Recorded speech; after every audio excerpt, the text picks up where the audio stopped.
শুভ আছে আঙ্কেল। তুমি? মারিয়া। মারিয়া? উনি তো 60+। আপনি কি মশাই, কচি শশা চাল কুমড়ো তফাৎ বোঝেন না? চোখের সামনে দেখছেন আনন্দ প্লাস আর বলছেন 60+। 60+-এর সঙ্গে কারোর বিয়ে হয়? বিয়ে? গিজি টং, এমন ভাব করছেন যেন এই ব্যাপারটা আপনাদের ফ্যামিলিতে আগে কেউ কোনোদিন করেনি, এই প্রথম শুনছেন। কাল আপনার ছেলে হঠাৎ ওকে এসে বলল আমায় বিয়ে করবে, কাঁচা ঘাট হেরে গেল। আমার ছেলে? হ্যাঁ আঙ্কেল, শুভ। শুনুন, বাড়িতে খুব অশান্তি হচ্ছে। আমি আপনার ছেলের বউকে নিয়ে এসেছি, এবার আপনি ঠিক করুন বাড়িতে তুলবেন না ফেলবেন।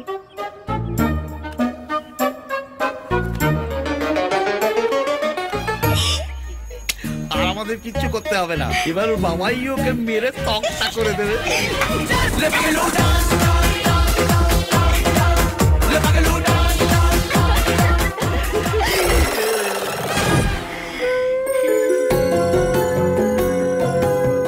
এরকমই একটা বৌমা খুঁজছিলাম আমার ছেলের জন্য, সাক্ষাৎ মা লক্ষ্মী। আরে এসো এসো, দেখো শুভর বউ এসেছে। এসো বৌমা, এসো এসো। গিজি টং, কেউ কম যায় না।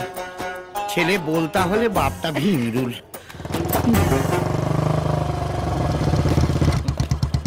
আবে ওই বাড়ির সামনে এত ভিড় কেন? মনে হচ্ছে তোর বাবা তোর বিয়ের জন্য মেয়েদের বাবা মাদের ডেকে ইন্টারভিউ নিচ্ছে। কি বলবো বল, কি দেখতে খালি যেন প্রতিমা। এরা দুজন এখানে কি করছে? বাহ বাহ বাহ, কি খেলা খেললি বাবা, একদম লাস্ট বলে ছক্কা। বিয়ে করবি না বলে কত গালমন্দ করেছি, কিন্তু বৌমা এমন আনলি যেন কুমোরটুলির পরেশ পালের তৈরি বউ। এই তুই ওর বাড়িতে গিয়ে বিয়ে করবি বলিসনি? হ্যাঁ হ্যাঁ বলেছিলাম, মানে হ্যাঁ হয়ে গেল, 3.5 পাক হয়ে গেল। কিন্তু বাকি 3.5 পাক তো ওর বাবার হাতে। কিন্তু আমার বাবাকে নিয়ে না ভীষণ ভয়, বাবা যদি না মানে। আরে কিচ্ছু চিন্তা করো না, বাড়িতে গিয়ে আমি তোমার বাবার সঙ্গে কথা বলবো। আঙ্কেল। আঙ্কেল? শ্বশুর মশাই না? বাবা বাবা বলো। বাবা। বৌমা? খুব জমেগা রং জব মিলেंगे हम तुम और वो एंड यू गो। গিজি টং,